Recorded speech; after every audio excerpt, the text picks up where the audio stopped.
नमस्कार विद्यार्थी मित्रांनो, जर तुम्हाला नीट मध्ये मिळवायचे मार्क 4 तर व्हा तयार, कारण मी एक नवीन सिरीज तुमच्या समोर घेऊन येत आहे, ज्यामध्ये तुम्हाला मी नवीन टॉपिक, नवीन कन्सेप्ट अगदी सोप्या आपल्या मराठी भाषेत सांगणार आहे आणि जे तुम्हाला नक्की 4 मार्क्स मिळवण्यासाठी मदत करतील. ठीक आहे, चला तर जय केमिस्ट्री. तर चला बाळांनो सुरू करूयात ग्रुप 13 एलिमेंट्स पासून. ग्रुप 13 चे एलिमेंट्स आहेत आपल्याकडे बोरॉन, ॲल्युमिनियम, गॅलियम, इंडियम, थॅलियम आणि ॲटॉमिक नंबर 113 निओनियम, जो रेडिओ ऍक्टिव्ह एलिमेंट आहे. ठीक आहे, त्याच्यामुळे त्याची केमिस्ट्री काही जास्त डेव्हलप नसल्यामुळे आपल्याला अभ्यासात ती इन्व्हॉल्व केलेली नाहीये. चला, बोरॉन, ॲल्युमिनियम, गॅलियम, इंडियम, थॅलियम याच्यासाठी निमोनिक पण आहे तुमचं बेंगन, आलू, गाजर, इन, थॅली. ठीक आहे, तर चला याच्याबद्दल काय विचारलं जातं की stability order of oxidation state. काय म्हणतो मी, नीट लक्ष द्या इथं बाळांनो. Stability order of oxidation state stability order of oxidation state. हा ग्रुप जो आहे तो दोन प्रकारचे ऑक्सिडेशन स्टेट दाखवतो, +1 आणि +3. आणि याच वरती क्वेश्चन विचारला जातो बाळांनो की +1 ची ऑक्सिडेशन स्टेटची ऑर्डर काय आहे, +3 ची ऑर्डर काय आहे. तर ते दोन्ही पण मी तुम्हाला सांगतो. बघा इथं आता, जेव्हा आपण डाऊन द ग्रुप जातो, म्हणजे कुठून, बोरॉन पासून थॅलियम पर्यंत, जसं मी म्हटलं हा रेडिओ ऍक्टिव्ह आहे त्यामुळे याच्याबद्दल काही आपण डिस्कस पण करणार नाही.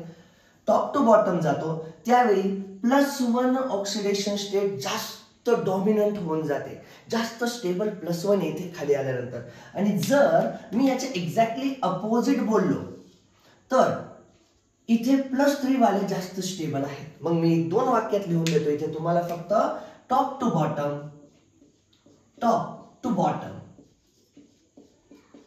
Bottom +1 oxidation state stability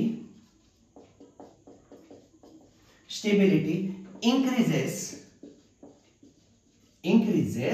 and +3 oxidation state stability decreases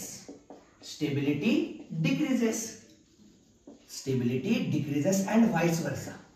आणि याचे एक्झॅक्टली अपोजिट होतं. जर मी +3 ला जर बोलायला गेलो, +3 काय म्हणेल माझं मग इथे की टॉप टू बॉटम येताना +3 ची ऑक्सिडेशन स्टेट स्टेबिलिटी डिक्रीज होते, म्हणजे वरती असणारे एलिमेंट +3 मध्ये राहणं पसंत करतात, खाली असणारे एलिमेंट +1 मध्ये. आणि इथे एक सुंदर याच्यासाठी रिझन आहे तुमच्या समोर, due to inert pair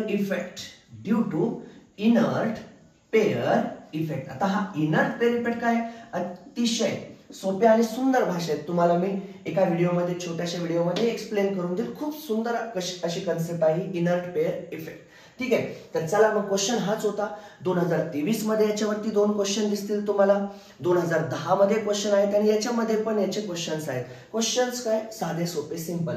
arrange the following elements किंवा what is the +1 oxidation state stability for group 13 element. तर लक्षात घ्या, +1 साठी +1 ऑक्सिडेशन स्टेट स्टेबिलिटी असणार आहे आपली बाळांनो. सगळ्यात जास्त तुमचा +1 मध्ये स्टेबल असेल थॅलियम, नंतर इंडियम, नंतर तुमचा गॅलियम, नंतर येईल ॲल्युमिनियम आणि शेवटला येईल बोरॉन. आणि जर याच्याच अपोजिट मी जर बोललो कशाबद्दल, +3 बद्दल, +3 ऑक्सिडेशन स्टेट स्टेबिलिटी, तर ती असणार आहे बोरॉन सगळ्यात जास्त स्टेबल, नंतर येईल तुमचा ॲल्युमिनियम, नंतर येईल गॅलियम, नंतर येईल इंडियम आणि नंतर येईल तुमचा शेवटला थॅलियम, नंतर येईल शेवटला. म्हणजे जर तसं बघायला गेलं ना तर हा +3 मध्ये राहतच नाही आणि हा पण तुमचा +1 मध्ये राहतच नाही, बघायला भेटत नाही. मग याला आपण जोडू कुठे शकतो, याच्या ऑक्सिडायझिंग आणि रिड्युसिंग नेचर मध्ये. तर त्याच्या बाबतीत सुद्धा एक छोटासा व्हिडिओ मी नक्की बनवल पुढे. परंतु सध्याला बघा, इथे हा क्वेश्चन विचारला गेला, या क्वेश्चन मध्ये तुम्हाला 2 ऑक्सिडेशन स्टेट्स बद्दल बोललाय, +1 ऑक्सिडेशन स्टेट आणि +3 ऑक्सिडेशन स्टेट. त्यापैकी +1 ऑक्सिडेशन स्टेटची स्टेबिलिटी ही तुमची टॉप टू बॉटम इन्क्रीज होणार आहे, खाली असणारे लोक जास्त स्टेबल असणार आहेत आणि +3 वाले मात्र वरचा जो पोर्शन आहे तुमचा तिकडे त्याची स्टेबिलिटी जास्त असणार आहे. ठीक आहे बाळांनो, अशा प्रकारे क्वेश्चन विचारतात. हो, आता बघा कसं सांगतील मग तुम्हाला याच्यात अजून क्वेश्चन कसा ऍड केला जातो किंवा काय केला जातो, की जर समजा तुम्हाला 4 ऑप्शन दिले, 4 ऑप्शन मध्ये दिलंय कारण कोण कोण दिलं मला इथं, ॲल्युमिनियम दिला, गॅलियम दिला, इंडियम दिला, थॅलियम दिला, हे 4 ऑप्शन दिले आणि विचारलं which among the following will be the more stable in +3 oxidation state. मग तुम्हाला याचा फायदा उचलता येईल, ॲल्युमिनियमला टिक करून या. Which among the following will be more stable in +1 oxidation state, thallium. CET असू द्यात, तुमचं नेट असू द्यात किंवा JEE मेन्स, हा ॲडव्हान्समध्ये याच्यावरती क्वेश्चन नाही विचारत बाळांनो, परंतु सीईटी असेल किंवा नेट असेल किंवा JEE मेन्स असेल तुमचं, त्याच्यामध्ये सरळ सरळ क्वेश्चन विचारले जातात याच्यावरती. तर हेच ते क्वेश्चन्स आहेत जो तुम्हाला 4 मार्क्स देऊन जाऊ शकतो नेटमध्ये, सीईटी मध्ये सुद्धा तुम्हाला हे खूप काही मदतीचे ठरणार आहे. ठीक आहे बाळांनो, खूप खूप धन्यवाद.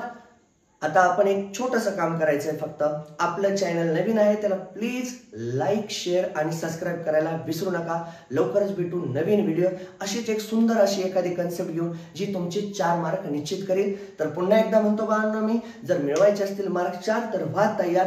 जय केमिस्ट्री.